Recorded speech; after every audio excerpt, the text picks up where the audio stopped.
여러분 안녕하세요. 스토리텔러 크리스입니다. 오늘은 2025년 뉴베리 메달 위너를 수상한 에린 앤프라다 켈리 작가의 The First State of Being을 소개해 드리려 합니다.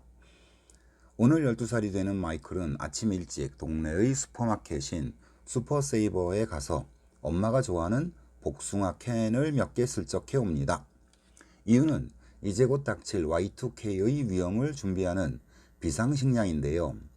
지금은 1999년, 곧 2000년이 될 텐데, 그러면 컴퓨터의 연도 표시가 99에서 00으로 바뀌면서 2000년인지 1900년인지 불분명해지고 컴퓨터와 프로그램으로 제어되는 전기, 수도, 교통신호 등등등 일상의 모든 것에 대혼란이, 그것도 전 세계적으로 올지 모르는 상황입니다.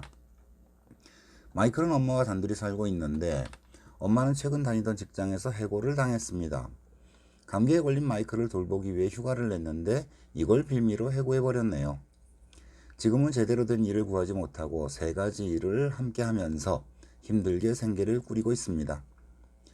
호르몬이와 살고 넉넉지 못한 살림으로 친구도 별로 없는 마이클이지만 아파트 단지의 수선 일을 하고 있는 모슬리 할아버지와는 친할아버지와 손자 이상으로 아주 친한 친구이고 12살인 자신을 베이비시팅해주는 16살의 기비는 예쁘고 착하고 똑똑한 여학생인데 마이클이 혼자 짝사랑하고 있습니다. 이런 마이클의 12번째 생일날 아침 일찍 슈퍼세이버에서 복숭아 캔을 슬쩍하고 모슬리와 담소를 나누고 있는데 아파트 외벽 페인트 색깔과도 같은 희끄무리 죽죽한 옷을 입은 리찌라는 사람을 만나게 됩니다. 근데 올해가 몇 년도인지를 묻는 것이 정신이 좀 나갔거나 좀 모자란 사람으로 보이는데요. 기비와 아파트 단지 한 이곳저곳에 고양이 먹이를 놓아주던 중에 리찌를 다시 만나게 되고 서로 이야기를 나누다 보니 리찌는 미래에서 왔다고 합니다. 기비와 마이클은 뻥치지 말라고 하는데 리찌는 현재가 미래에 자칫 영향을 끼칠까봐 걱정을 하다가 두 사람이 어쩔 수 없는 지구 반대편의 대지진을 예견하고 그날 밤 실제로 대지진이 일어나면서 마이클과 기비는 리찌를 믿게 됩니다. 마이클은 오직 한 가지 Y2K 걱정밖에 없습니다. 이유는 Y2K의 혼란에서 엄마를 지켜야 하기 때문입니다. 리찌는 기억력이 특히 좋은 천재인데 20세기 말의 여러 가지의 호기심이 있지만 특히 몰에 대해 궁금해하고 가보기를 원하고요. 기비는 마이클과 리찌를 데리고 몰에 가서 구경도 하고 쇼핑도 하는데 이것이 리찌에게는 제일 인상적인 기억으로 남게 됩니다. 그런 한편 리찌가 살던 미래에서는 난리가 났습니다. 리찌의 이번 과거 여행은 아직 절차상 완성되지도 않은 상태이고 미션 수행 중에 천재들인 형제들 간 그 와중에 지가 더 잘났다고 똑똑하다고 옥신각신하다가 우발적으로 감행된 거라 우선 리찌의 안전한 복귀부터 시작해서 여러 가지 문제를 안고 있었습니다. 리찌는 1999년에서 미래로 돌아가려는 노력을 하고 미래에서는 리찌가 돌아올 수 있도록 시스템을 정비하고 결국 리찌는 미래로 안전하게 돌아가게 되는데 그동안 크고 작은 많은 에피소드들이 있고요. 리찌와 함께하는 상황들 속에서 마이클은 성장하고 기비도 자신의 미래를 구체화하면서 성장하는 모습이 이야기됩니다.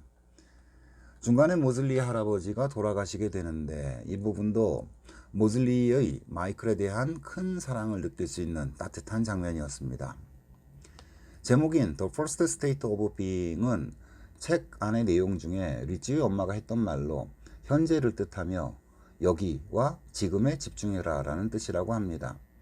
책 표지에도 부제처럼 Tomorrow begins today라고 쓰여 있고 이야기의 마무리 역시 소중하게 진정으로 살았던 현재가 미래와 연결되는 모습들이 그려집니다. 이 책의 작가인 에린 앤프라다 켈리는 이전에도 헬로 유니버스란 책으로 뉴베리 메달 위너를 수상한 적이 있고 또 다른 책으로 뉴베리 아너북 수상 경험뿐 아니라 많은 수상 경력을 갖고 있는 작가라고 합니다. 그래서 그런지 약간은 소심하고 외톨이면서도 엄마와 모슬리, 기비를 사랑하고 지키려는 마이클의 내면을 잘 표현한 것 같고 그래서 Y2K를 걱정하는 모습이 짠하게 느껴지기도 했습니다. 그리고 중간중간 유머러스한 표현들이 무척 많아서 재미있고 유쾌하게 읽은 것 같고 지금 재독 중인데 초반에 놓친 부분들이 보여서 또 좋았습니다. 이 책은 200페이지 정도의 짧은